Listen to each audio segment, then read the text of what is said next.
In Indore, mass protest rally was organized by Meitei Habitat there in Indore. Many placards with different slogans were displayed by the protesters.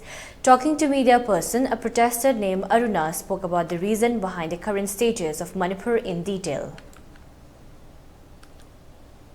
हुई है एक तो coffee plantation, deforestation और अभी हमारे प्रधानमंत्री Modi ji America जा रहे हैं।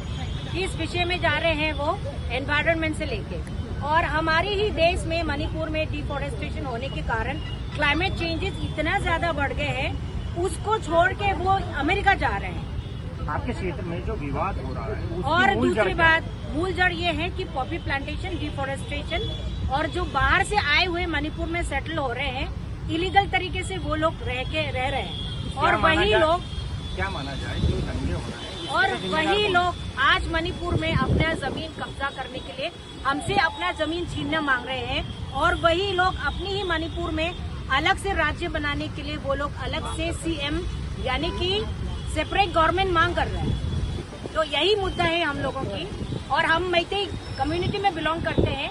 We are the owner of the land and we don't hate any communities who are settled there. We love each and every community who settled there. We are the owner, so we don't hate any community. On the other hand, poster campaign for bringing peace in Manipur was launched in German, UAE and United Kingdom. Meiteis at different parts of the world took part in the protest.